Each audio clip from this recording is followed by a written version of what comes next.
I stood on the rooftop, arms crossed against the chilling wind, gazing at the blue sky and white clouds, looking every bit like a lunatic in the eyes of others. A crowd had gathered below, including my mom and dad. My mom was furious, pointing at me and scolding, "Get down here, I have things to do. If you wanted to jump, you would have done it already. Don't you have the guts, or are you just pretending, not embarrassed at all?" Her anger escalated as she continued.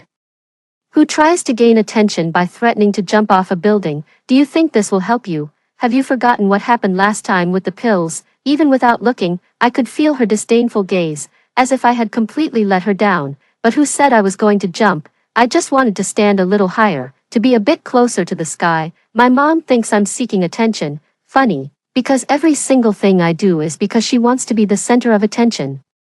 Has she forgotten? Oh, right, she has. She has a new man now. She doesn't need me anymore. I'm worthless to her. My dad's tone was gentler, also urging me to come down. He said, "Only, Daddy loves you. Please come down." But then he turned and covered the eyes of his legitimate daughter, saying, "Don't scare your little sister. She's still young." The little girl smirked with a hint of scorn. "She has always looked down on me, thinking I'm foolish to compete with her for our dad's affection. Always failing miserably, the dumb sister trying yet another pathetic strategy." I sighed. I don't know how things got to this point. My name, only, was personally chosen by my dad, meaning the only one. After I was born, he used to hold me lovingly and said he wouldn't want any more children, that I was his only one. He didn't want to share his paternal love with other children. But then, how did he end up bringing home a newborn sister and her mother? He even looked me in the eyes and said, "Only, your sister is also Daddy's child, and he loves her. He can't let her carry the label of being illegitimate." And so, my mom and I were pushed out. My mom fought back, pleaded, but it was useless. My dad loved his new daughter too much, his face glowing with happiness whenever he spoke of her. He named her Precious. He said he wouldn't abandon me, that I was still his little princess. He told my mom that he just wanted to give my sister a legitimate status, that in his heart, my mom was still his wife, and one day she would return to this home. But soon after, he forgot about us. The new daughter needed feeding, diaper changes, early education, park walks, too many trivial matters. Initially, he promised to visit once a week, then it became once every half month, once a month, and later once every 3 months. I remember how I used to eagerly await his visits, believing every lie about overtime and meetings. Even now, it seems absurd. How could an adult deceive a child so many times? If he had told the truth, I wouldn't have had any hope, and perhaps I would have been better off. My mom too, at least it wouldn't have led to this outcome. Sighing, I continued to stare at the sky. I wonder how far this height is from heaven, how far from the person in my heart. Why hasn't he appeared yet? Didn't they say to think of him and just look up at the sky? A cloud, as if intentionally causing trouble, boldly drifted over and blocked my view. The sky turned dark in an instant, much like my life since my mom took me away. After the divorce, my mom would furiously curse the other woman, pressuring me numerous times a day to admit that she wasn't as attractive as my mom was in her youth. Usually so concerned with her appearance, she now spent days without washing her face, always clutching a bottle of wine, while the house was filled with the thick smell of smoke. The elderly neighbor couldn't bear to watch and told me my mom might die if she continued like this. I was terrified. I had already lost sight of my dad. I couldn't lose my mom too. After several nights of thought, I started learning how to cook, do grocery shopping, and wash clothes from the neighbor. Though I was still young and inexperienced, I desperately wanted to protect my mom. I believed that if I could just be a bit more sensible, my mom would find the strength to get better, to be happier. But my mom just kept drinking, oblivious to the meals I cooked, the rooms I cleaned, the clothes I washed, or the fresh flowers I arranged. They say a tidy environment can uplift one's spirits, so why couldn't my mom find happiness? She would often cry at night, holding a bottle of wine, talking to the air about how when I was born, my dad was busy starting his business, only coming home late at night, and how I didn't know he was my father until I was 3 years old. But when the mistress's daughter was born, he had both the money and the time to spend with her. Look how he does everything with that child. You're both his daughters, yet the difference in how he treats you is like heaven and earth. My mom cursed him for favoring the new over the old, for his unfairness, his lack of conscience, his inhumanity. Seeing her so upset pained me. I ran to her, hugged her, and laid my head on her lap like I did when I was little. Mom, you still have me. I will always love you, but she pushed my head away. She glared at me. Why didn't you plead with your dad when I got divorced? That mistress's child knows how to win his favor. Why are you so dull, not knowing how to help me at all? I was stunned. She knew I was introverted. She used to say I had inner beauty, but now she gritted her teeth. Why can't you be more cunning? If you threaten to kill yourself, your dad would definitely not dare to divorce. I bowed my head, my fingers pinching into my palm until they went numb. So it was my fault that Mom got divorced. After the divorce, my mom stopped driving me to and from school. I had to take the bus home alone. My desk mate asked why I was taking the bus, and with teary eyes, I told her about my family situation. I said I was scared and felt helpless. I thought she might care a little since she often got rides home with me, but I was wrong. I didn't realize that even in the world of children, there exists a brutal law of the jungle. It was a cruel, innate instinct. That day after school, my desk mate refused to wait for the bus with me and instead rode in a car belonging to a girl who had issues with me. The next day in class, that girl and her friends stared at me, giggling strangely, confused. I asked my desk mate if she knew what was going on. She blushed, looked down at her books, and mumbled that she didn't know. But then that girl suddenly stood up and asked me, "Heard that your dad kicked you and your mom out." Her smile was excited and cruel, like a cat tormenting a mouse. "My mom said your family has money, your dad would eventually find someone, he couldn't possibly stick with just your half-old mom." Her friend wore a malicious grin. "Is your mom a drunk? I heard that women who drink are no good. What do you say about your mom?" I glanced at my desk mate, feeling a coldness spread through me.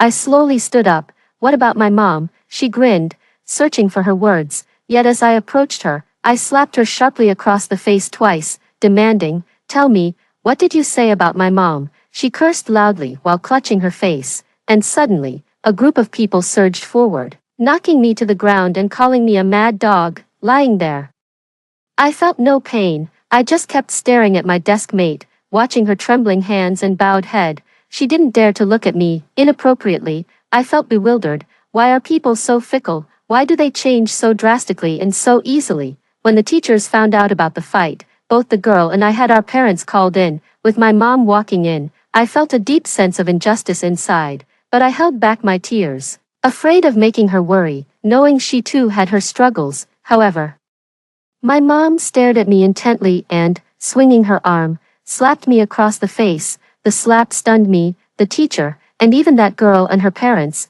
Hoarsely, my mom asked me, "Did you tell others I was dumped, kicked out, unwanted?" She glared at me. "How does losing my respect benefit you?" I dumbly covered my face with my hand, completely dumbstruck. The girl smirked in the background. Her laughter made the pain on my face intensify. During the beating, I hadn't shed a single tear, but that slap from my mom brought tears to my eyes. My hands formed fists so tight they bled, but I didn't even notice. Suddenly, a hand reached out, unclenched my fist, and placed a lollipop into my cold palm. Still warm. Turning around, I saw a boy lying on the office desk behind me. He was hidden behind a tall lectern, barely visible unless you looked closely. Seeing me turn, he sat up, his figure tall and bright, his skin very pale. Pointing at the lollipop, he mouthed, "It's sweet, tasty." His radiant smile made me forget my recent sorrow. My teacher, recovering from the shock, scolded my mother and sent her home. After she left, the teacher sighed with sympathy, advising me to focus on my studies and not be affected. She said that studying well was my only way out. I nodded, walked out of the office, and eagerly unwrapped the lollipop. It had been a long time since I had any snacks. Ever since my parents divorced, the lollipop was very sweet. As I ate, I couldn't help but look back and saw the boy also emerging, still smiling at me. The sunlight on him looked so warm. He said his name was Frank, the teacher's child, who sometimes came to school with her. I hung my head, silently repeating his name. Frank, such a clear and pleasant name. I thought his parents must be kind for him to smile so warmly, like sunlight. Thinking this, I returned to the classroom and found myself isolated. The girls I fought with, some had boyfriends outside of school and were not to be messed with. Some are popular in class. Nobody wants to offend them. Feeling isolated is excruciating. I feel like a monkey who has strayed into a bustling market, interpreting every smile and every glance around me as somehow related to myself, constantly on edge, treading on thin ice. I told my mom I wanted to take a leave of absence, but she wouldn't allow it. The reason was that after I got into a fight, my mom called my dad. Not wanting me to go astray, surprisingly had a long talk with my mom, reflected on his own mistakes of infidelity, and earnestly pleaded with her to not hold grudges and to ensure I was brought up well. That one phone call invigorated my mom, filling her look with a kind of frantic hope. She stopped drinking and smoking, and began to prepare wholeheartedly to educate me to be successful. All my efforts seemed trivial compared to one phone call from my dad. Isn't that magical? My mom asked me. Only, Mom was wrong before. Do you still love me? I looked up at her, feeling a bit sad, but I nodded without hesitation. I love you. I truly love her. The purest and most flawless kinds of love in this world are only two: a child's love for their mother, and a dog's love for its owner, a love that transcends everything else. No matter what my mom does, I don't want to leave her. It's an uncontrollable instinct. My mom smiled. Then you'll have to be Mom's right-hand man, together.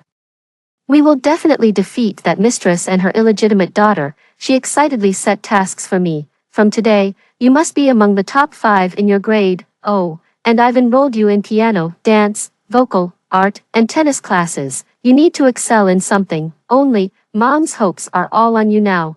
I felt a dull ache in my heart, but I still nodded. As long as Mom doesn't drink or smoke, I can handle a bit more hardship, but I've always had average grades and no special talents.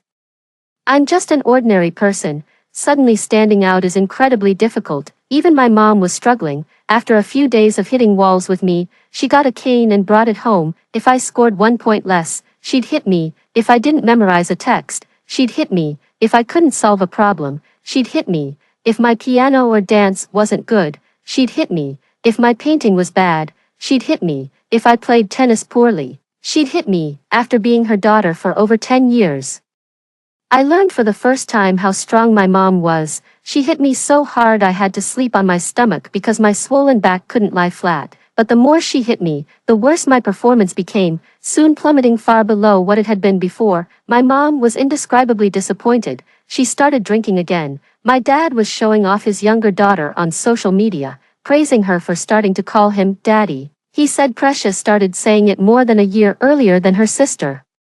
But my dad forgot that when I was little, he was rarely home, and I was 3 before I even knew what a daddy was. My mom forgot too. She glared at me sideways from her phone and asked bit by bit, "Are you my enemy from a past life? Why can't you help me with anything?" She said this and then started to cry. "Only, I gave you this life. Can you please help Mom? I'm begging you." Her tears pained my heart. I nodded and said, "I can." It was just about giving it my all. And I didn't care about my own life anymore. From that day on, I limited myself to only 3 hours of sleep each night. I witnessed what the city looked like at 3 a.m. every single day. I pushed my intellect to its limits, forcing my brain to whirl rapidly, and every night I feared my heart might just burst. Eventually, I climbed from being average in my class to being among the top 100, then the top 50, the top 30, and finally, the top 10, the day I made it into the top 10. I stared at my test paper in disbelief. I bolted out of the classroom and ran to the playground, where I squatted down and burst into tears. I cried so hard that capillaries in my throat burst, spewing blood from my mouth. But I didn't have any tissues, so I wiped my mouth with my hand and stared at the blood stains, unsure of what to do. Luckily, a tall figure squatted down in front of me, handed me a wet wipe, and even offered me a lollipop. I looked up and saw it was Frank. He smiled warmly and said, "This one's super sweet. It'll sweeten your heart." Blushing, I accepted the lollipop. It was milk-flavored. He propped his chin and watched me eat, focusing intently, then patted my head and said, "If you want more, just come find me. I'll be in my mom's office." I was puzzled. "Don't you have school?" He lowered his eyes, hiding his expression beneath long lashes, then looked up again, his eyes bright and piercing. "I'm so smart. I don't need to go to school." His eyes dazzled me. I had never seen such beautiful eyes. They seemed to hold all the beauty and hope in the world. The sunlight brushed his face, making it look so warm. Seeing me stare, he stood up, waved at me, and said, "Come find me if you want more candy." I nodded dumbly. watching his tall figure disappear into the distance, and suddenly the cold didn't feel so biting. I achieved good grades, and my mom was thrilled. She dressed me in a beautiful skirt and sent me out the door. Go show your dad your test scores. I missed my dad too. When I arrived, my dad was cradling his baby daughter, gently soothing her. A burp cloth was draped over his shoulder. And he looked far from the polished professional he usually was, but rather comical, and yet endearing. I had never seen him like this, and it took me by surprise. My dad asked, "Only, what brings you here today?" I pulled out my test paper from my backpack. "Mom sent me to show you my grades. I made it into the top 10. My dad's eyes lit up. He handed my sister to my stepmom and started looking through my test paper. Growing happier as he read, he was about to say something cheerful to me. But suddenly my sister began to cry loudly, as if in severe distress. My dad glanced at my stepmom with a helpless look, took my sister back into his arms to comfort her, and reluctantly handed me a stack of money. "I'm so proud of you for doing well, but your sister has been unwell these days, and it's not convenient to host you for a meal. Use this money to buy something nice for yourself," holding the stack of bills. I felt lost. I had been there for less than 10 minutes. And my dad was already sending me home. My stepmom chuckled softly on the side, her laugh cold and mocking. That laugh crushed my self-esteem to pieces. I threw down the money and turned to run home, gasping for breath as I reached my doorstep. My mother glanced at her watch with a frown. "Didn't I tell you to go have dinner? Can't you even manage a meal?" I told her dad had kicked me out. She got angry and slammed the cold rice on the table. "If you were smart, you would have stayed put. What could he have done to you?" Silently, I poked at the lukewarm rice without saying a word. My mom continued, "You have an audition with the Clouds dance troupe in a few days. Be smart about it, and yes, eat just one meal a day from now on. You can't be too chubby if you want to pass the physical appearance test." Clouds dance troupe is the strongest youth amateur dance group in the city, known for winning international competitions. My dad's friend's daughter got in, and he has been envious for a while. My mom insisted that I must get in. I nodded and went back to my room, sitting by the window, looking at the lights of thousands of homes outside. The lights in other people's homes were a warm yellow, looking so cozy. I watched them for a long time without realizing it. In the following days, I only ate breakfast each day, feeling dizzy and forcing myself to hold on until the day of the dance troupe audition. My dad really cared about this honor and unusually accompanied my mom to the audition site. Mom cheered me on. "If you get in this time, we'll win big." I nodded at her, but my vision darkened as I looked up. A cold sweat broke out all over my body, and my palms and back were instantly soaked. My ears rang, my legs shook, and I collapsed heavily. I heard my mom scream in anger, but I truly had no strength left. I closed my eyes. Exhausted, falling into darkness felt really good. It was safe and warm. When I woke up, I was in the hospital. The doctor told me I had suffered from hypoglycemia, and it would have been dangerous if I had been brought in any later. My mom looked out the window and said indifferently, "The dance troupe is off the table now." I kept silent. I really did my best, whether it was the audition or just living, but I didn't want my mom to be unhappy, so I weakly spoke up. "Mom, isn't there a painting competition in a few days? It's a city-level one. My dad likes art. And my stepmom is an artist. I've heard that my dad loves taking her to gatherings, proudly telling everyone he married an artist." I thought if I won an award in the painting competition, maybe my dad would pay more attention to me. Sure enough, my mom perked up. "Right, prepare well for this one. We can't afford any mistakes this time." I nodded, praying for a bit of luck, not wanting to fail again. I really didn't want to see my mom angry. Perhaps heaven heard my prayers, for I actually won the gold medal in that competition. The judges said my painting, depicting a child's complex love for his mother, was sincere yet desperate, evoking deep thoughts. Once again, my mom dressed me up nicely, urging me to show my dad, but I really didn't want to go. However, I couldn't say no. She wouldn't understand, so I reluctantly went to see my dad again. He wasn't there, and my stepmom poured me a glass of water. "Precious, your dad will be back soon, just wait a little." After saying this, she went to the bedroom to make a call, using a flirtatious tone I'd never heard her use with my dad. "Don't worry about us. We're just a couple of lost dogs. How big a splash could we possibly make? I just watch it like a circus show." She continued, "If a mother doesn't have thick skin, her child will be shamefaced too." knowing full well they're not welcome, yet still shamelessly losing face. Isn't that embarrassing? I couldn't listen any longer. She could mock me, but she had no right to speak ill of my mom. I stood up to confront her. Excuse me, Auntie, are you talking about me and my mom? My stepmom calmly hung up the phone and glanced at me. Who else? I gripped the cup in my hand tightly, without saying a word. The first time she met me, she cried and said she loved my dad so much, and it was never her intention to break up my family. Now, she was calling my mom and me homeless dogs. Without hesitation, I hurled the cup at her. It hit her forehead with a thud, instantly bruising it. She screamed and, clutching her forehead, jumped off the bed and charged at me. But when she got close, she looked behind me and suddenly burst into tears. I know you hate me, but I just fell in love with the right person at the wrong time. Please don't make this harder for me, okay? At first, I didn't understand her sudden change of face, but soon, I heard the loud slamming of a door and footsteps behind me. My dad had come in without me noticing. He strode up to me, shielding my stepmom. If you have a problem, take it up with me. Why go after her and her daughter? As if I, a minor, could really do anything to her when she was so much taller than me. My dad pointed to the door. Get out and don't ever come back to this house. I opened my mouth to explain, but he had already picked up Precious. Did it scare you, baby? I remembered him saying that even after the divorce, this place would still be my home, but I remember too well. While he always forgets what he said, I turned and walked out. I won't explain a single word about what just happened. The moment I opened the door to my mom's house, she was furious. Why are you back so soon? I looked at my mom, struggling to suppress my own grievances. The words, homeless dogs, were too harsh. I didn't want my mom to hear them. I lowered my head. Dad said he already ate. My mom, angry, pushed me. So you just obediently came back. You couldn't stay to chat a bit. Are you so foolish that we will never go back there? She pushed me out the door. Go stay with your dad. And don't come back until you've made him happy. Outside, the wind was blowing cold to the bone. I seemed to have two homes, yet nowhere to go.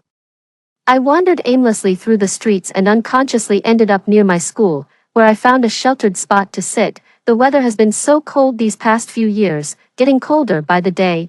I went to a convenience store and bought a can of beer. They say alcohol warms the body and soothes the sorrow. I wanted to see if it was true, but just as I opened it, a slender hand snatched the can from me and handed me a lollipop instead. I looked up to see Frank standing under a street lamp, his hands in his pockets, smiling warmly at me. Alcohol is bitter, sugar is sweeter. He put the lollipop directly into my mouth. Sweet, isn't it? I nodded. Sweet. He smiled. Then I'll throw the beer away. He tossed the can into a trash bin. My cheeks flushed red, unable to explain my current disheveled state to Frank. Luckily, Frank wasn't too curious and didn't ask any questions. He took out his phone to call a cab. I'll take you home. It's too late. Frank dropped me off at my residential complex and watched me go inside. Behind me, he called my name. I turned around, and he smiled. No more drinking. If you're feeling down, come find me. I'll give you candy. My eyes teared up a little, and I nodded with reddened eyes. After I got home, my mom's mood suddenly improved. She said, your dad called me, said he was too harsh driving you out and wants to make it up to you. He's arranged for someone to call the dance troupe leader. They're willing to give you another chance. You can audition again next week. Watching my mom's excitement, suddenly, I don't feel like talking anymore. Not a single word. I have no energy. A week later, I went to audition for the dance troupe again. My mom dressed up even more meticulously than I did, wearing a long white dress with her hair sleek and straight, and a touch of makeup applied. She was determined. Your dad might still have a soft spot for you. We have a good chance of winning. We can't waste this opportunity. When my dad fell in love with my mom at first sight, she was wearing that white dress with her dark straight hair. Now, my mom put on her battle dress from those days, looking out expectantly, not even glancing at me. After a while, my dad's car arrived, and my mom's eyes lit up as she stood up, fixing her hair. But when the car door opened, my stepmom and Precious got out with my dad. My dad was holding Precious. Precious insisted on watching her sister dance, so I brought her along to play. My stepmom was also dressed in a white dress with straight dark hair, politely greeting my mom. She was younger, slender, and looked much prettier in the white dress than my mom. Without saying a word, My mom's shoulders drooped, and her eyes dimmed. Precious called her Auntie. She was already in kindergarten, very pretty, completely taking after her mom, and not at all like my dad, especially her nose.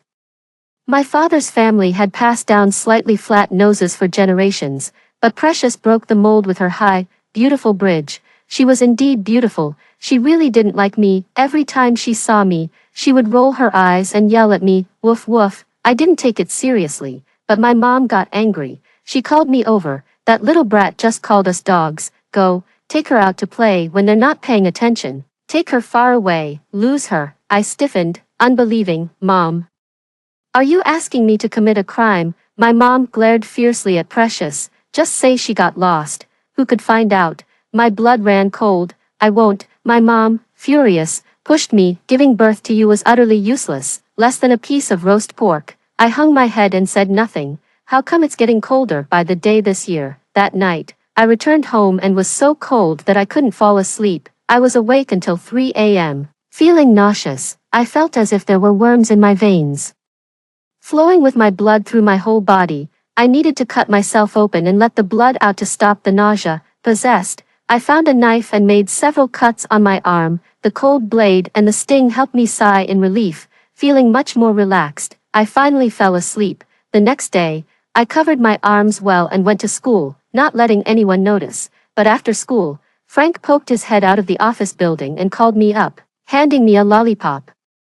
I accidentally revealed my arm while taking the lollipop. Frank grabbed my arm. Why? I pulled my arm back. I'm in pain. Frank sighed, patted my back with a gentle and patient gesture, like comforting a child. What's causing this pain? His gentleness made me feel as if I was back in my childhood, when I was loved and cherished. My heart began to open, like a stray dog, convinced that the person in front of it wouldn't kick or scare it. I took a deep breath, unable to control the trembling in my voice. Nobody loves me, not my dad, not my mom. I'm all alone. I don't know why I'm alive. Frank paused for a moment. After a while, as if he had made up his mind, he said, only, if you can accept that I might leave at any time, let me love you. He spoke slowly. That way, you won't be alone anymore. Someone will be there to love you. I was stunned by this unexpected surprise. The idea that someone could love me was incredibly tempting.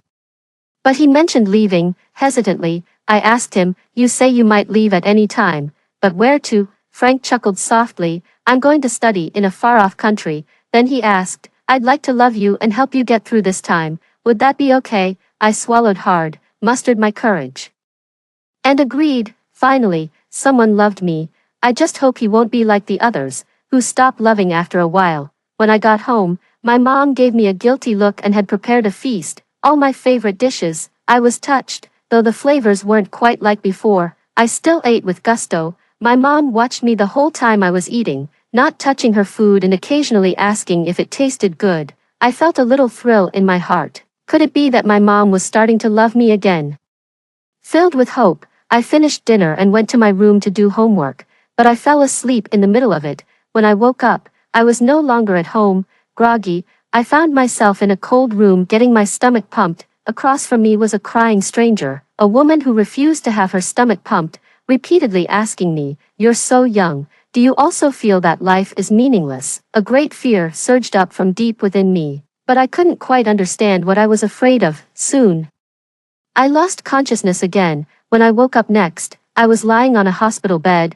My dad sighed at my mom. It's my fault, I've hurt you both, leading to this terrible outcome. My mom looked at him sorrowfully. Bob, can't we start over? Look at only, she's in such a state. My dad hesitated. Let me think about it, please. My mom tried to persuade him further, but then his phone rang. As soon as he answered, we could hear Precious' shrill cries. My stepmom was panicking, shouting, Precious has fallen and can't get up.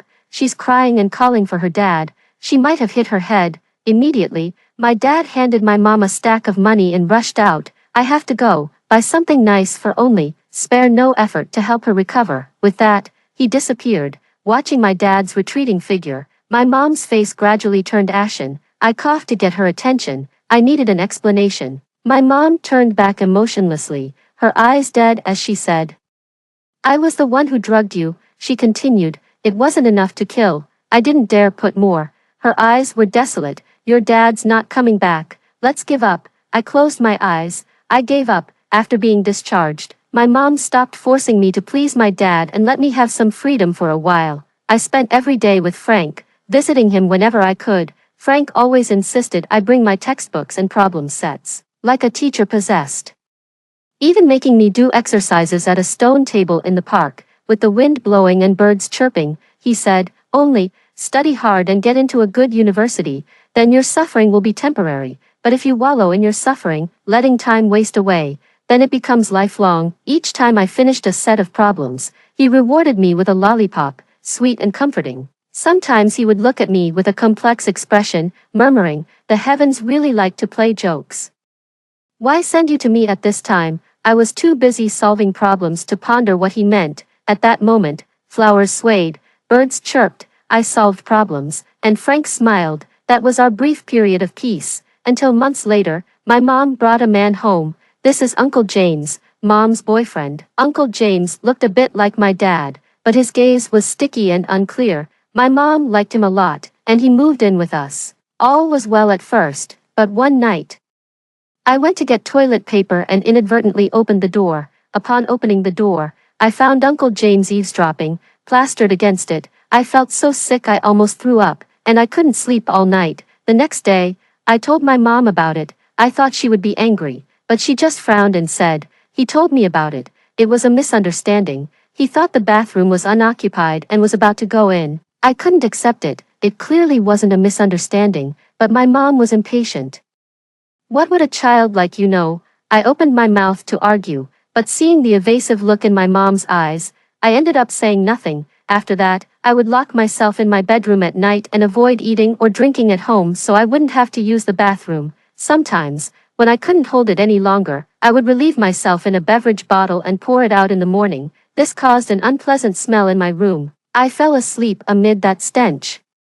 Gradually getting used to the nausea, on sleepless nights, I often thought about how people online say that all parents are inherently good, and some refuse to see or believe that there can be visceral, smokeless battles between parents and their children. Those people must be very happy, so they can't tolerate even a speck of unthinkable misery in the world. On my birthday, my mom and Uncle James went out to dinner and a show. My dad posted on social media about taking Precious to dance class.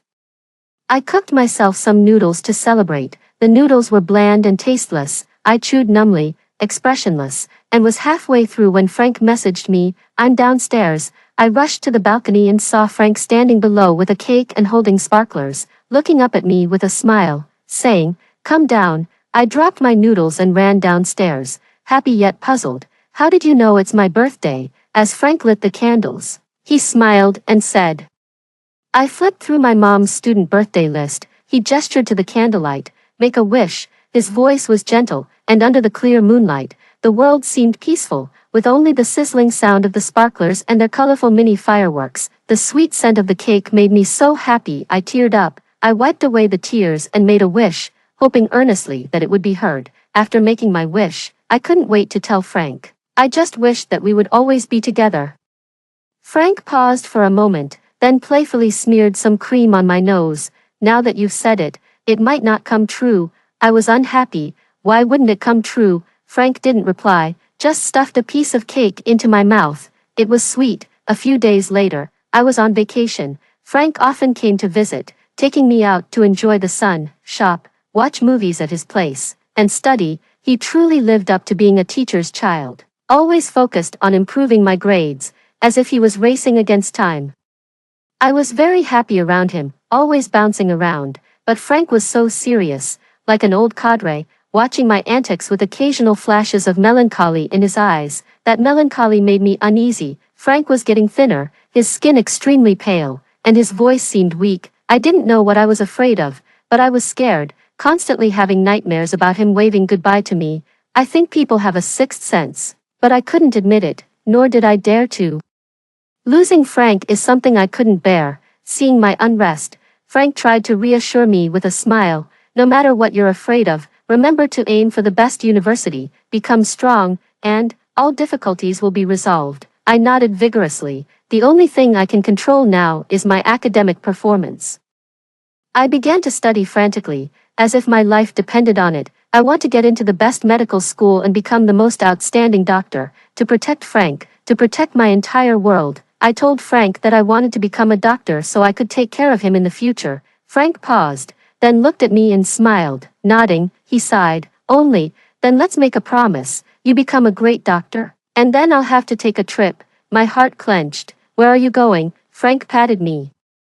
I've told you, I'm going to study abroad. I couldn't accept it at the moment, and tears fell. He sighed again. One day, we will see each other again, he said. I'll always be watching over you, waiting for you. Frank had left. I was distraught, locking myself in my bedroom every day, either studying or daydreaming. One night, I heard what seemed like someone turning the doorknob in my sleep.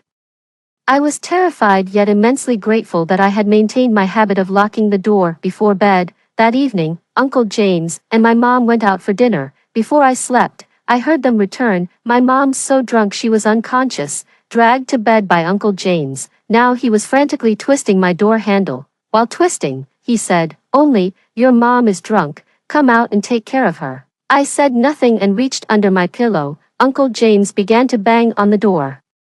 The smell of alcohol seeped through the cracks, invading the room. I grabbed a utility knife from under the pillow. After so long locking myself in, my fear had peaked. When fear reaches its peak, it turns into anger. Suddenly, I thought about ending it all. I jumped out of bed, barefoot on the cold floor, yanked the door open, and thrust the utility knife outward fiercely. Uncle James dodged to the side, narrowly escaping, and stood there stunned. I took out my phone and started recording him, saying word by word, you wanted to come in, right? Fine, you can do whatever you want tonight. But remember, either you kill me, or if you don't manage to kill me tonight, I will kill you. He quieted down. He stared at me steadily, and at the gleaming utility knife in my hand. After a while, he chuckled. Look at you, such a temper. Saying this, he turned and walked back. I watched him enter his room, locked my door, and climbed into bed, curling up and shaking uncontrollably. I was fed up.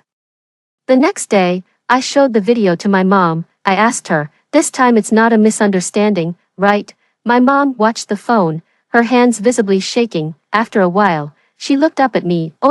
He was just drunk. He just wanted you to take care of me. You're overthinking it, she said. I have my difficulties. If you can't handle it, go live with your dad. I shut my mouth, head bowed. I couldn't help but curse at how cold it had gotten this year. I felt utterly despondent.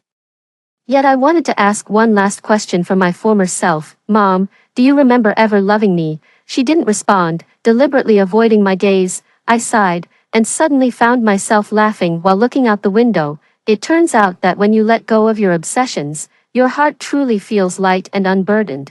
I picked up my phone to dial 911, but my mom lunged forward and smashed it. She screamed uncontrollably. Can't you just give me a way out? Do you want me to die alone?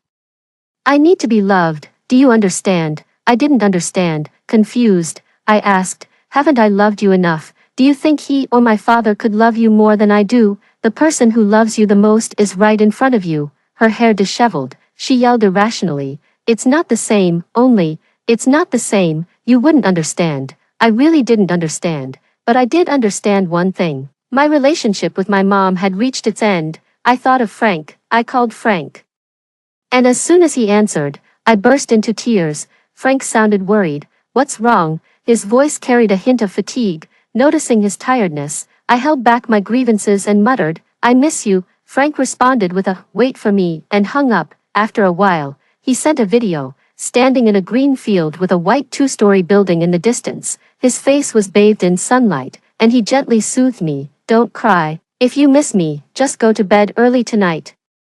Maybe I'll appear in your dream. I laughed and retorted, you don't have superpowers. How can you just decide to appear in my dreams? He just smiled and didn't reply, instead starting to quiz me about my schoolwork and checking my recent grades. During that half-hour video call, he spent over 20 minutes reviewing my work. Finally reassured, he reverted to his usual advice, you need to study hard. I interrupted him.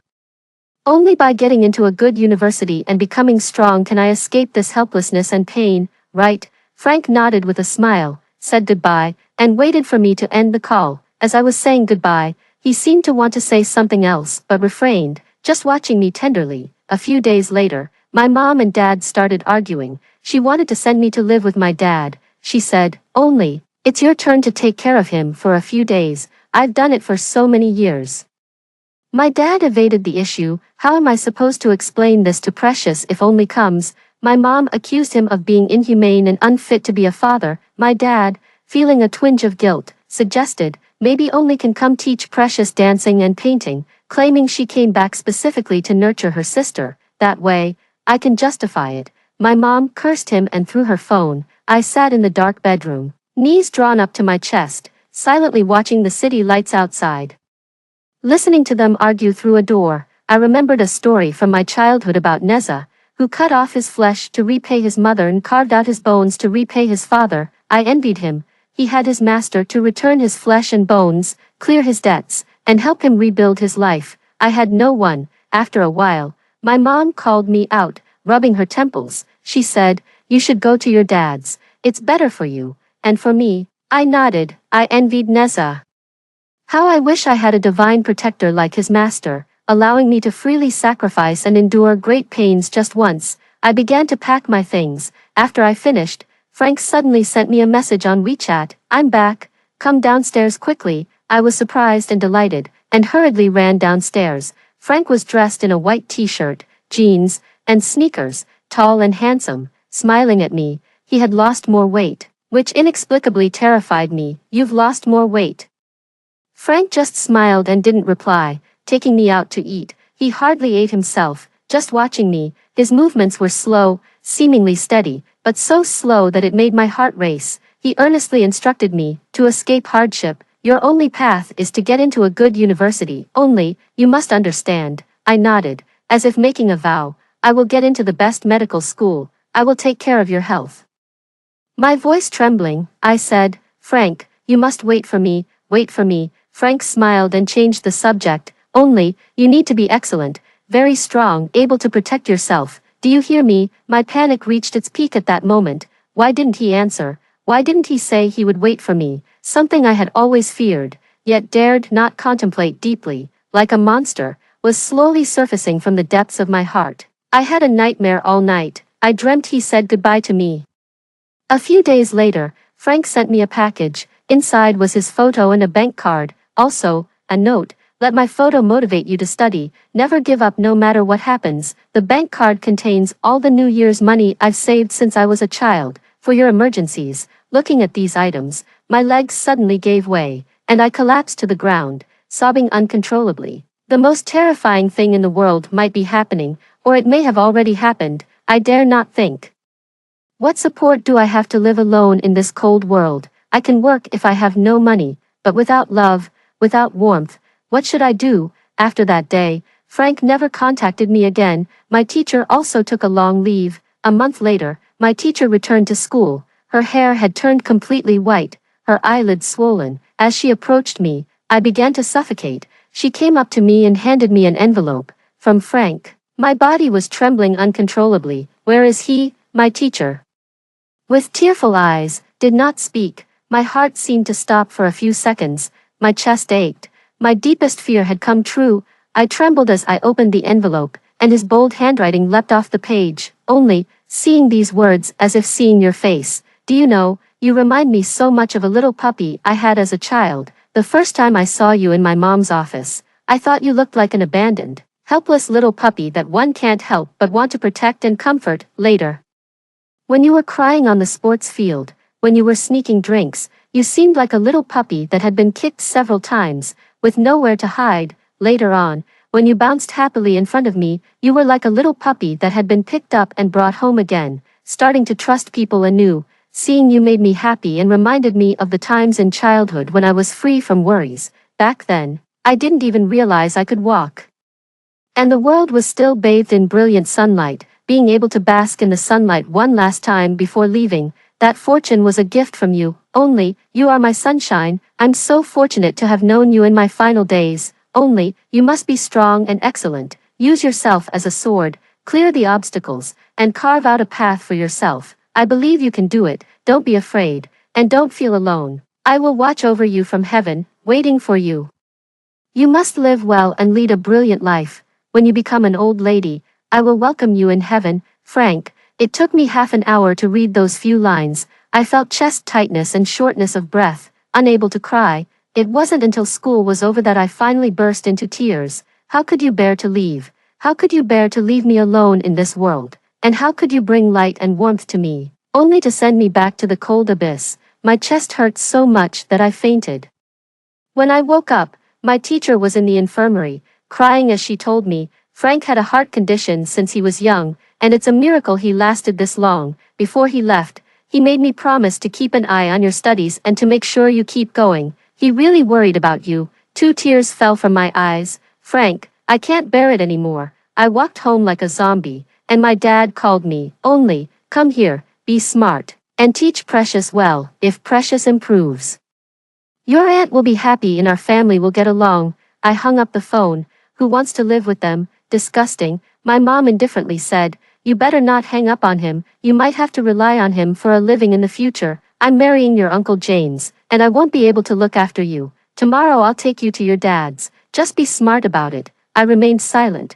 What does it have to do with me? The next day, my mom helped me with my luggage, ready to take me to my dad's. I followed behind her, casually bidding her goodbye. Mom, I once loved you, you know that, right? My mom paused. The way you say it, it's as if I don't love you. I smiled. It sounded almost true. We arrived at my dad's building, waiting for him to come down and fetch me, looking up at the tall building and the sky with clouds within reach. I suddenly really wanted to go up there. It was like a spell had been cast on me. I made up an excuse and took the emergency stairs to the rooftop. I wanted to see Frank one more time, just once. He had said he would watch over me from heaven, being closer to heaven. Maybe I could see him sooner. The rooftop was so high, it seemed I could just reach out and touch the clouds. I quietly looked up at the sky, waiting for Frank to appear. The cold wind on the rooftop nearly knocked me over. Below, people were screaming. Someone has called the police. My mother, with a stern face, shouted for me to come downstairs, telling me not to embarrass her. My father quickly covered Precious's eyes, fearing that my blood might splatter on her. Precious was laughing, a laugh so loud I could hear it from the rooftop. Her sneer was cold and disdainful, just like her mother's. But what does all this chaos have to do with me? The only thing in this world that matters to me is Frank. The sky was clear and warm with no clouds in sight. I looked up, patiently waiting for Frank to appear. 1 minute, 2 minutes, 10 minutes, half an hour, an hour. I could barely stand, but Frank still did not appear. I was terrified. I feared that heaven did not exist. I waited another hour, and still nothing appeared. It felt like a voice inside me was saying, he will not show up. You've been educated for so many years. How can you still believe in such things as heaven? Frank has vanished, completely gone, turned to ashes. I hung my head and took a step towards the edge of the building. I should have known, there is no heaven, no soul. I will never see Frank again. Despairingly, I closed my eyes, wanting only to jump. My parents were still downstairs, having given up on persuading me. My mom blamed my dad for not coming down sooner, and my dad blamed my mom for not keeping a closer watch on me. Only the firefighter kept tirelessly trying to persuade me. I appreciated his effort, but I couldn't hold on any longer. I took another step forward. Being human comes with many regrets. Today, I'll end them all. A scream of terror erupted from below. My parents were among them. They seemed to have just realized that I wasn't acting. I couldn't help but laugh. Now they were scared, but it was too late. I could even imagine that after my death, they would mourn me briefly, regret briefly, and then forget me for a long time.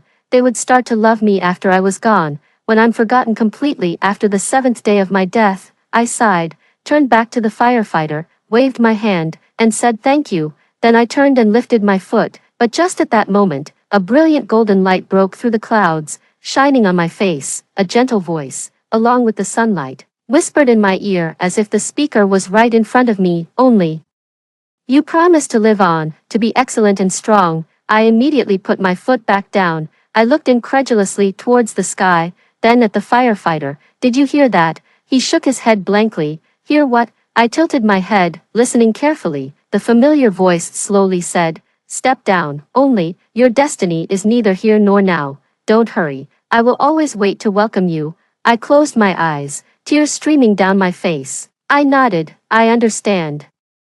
I will live excellently and strongly, I will grow old, then I will come to find you, Frank, you need to wait for me. In the clouds, tinged golden by the sunlight, there appeared a young and handsome smiling face. Frank, a puppy grows into a mighty wolfhound, strong and outstanding. I'll come to see you then. Will you wait for me? After I descended the stairs, my mother greeted me with a frown. What time do you call this? I was supposed to go furniture shopping with your Uncle James today. Holding Precious, my father said, how can I trust you with Precious? How can I let you move in? I smiled, picked up my luggage. Sorry, I have no plans to live with you.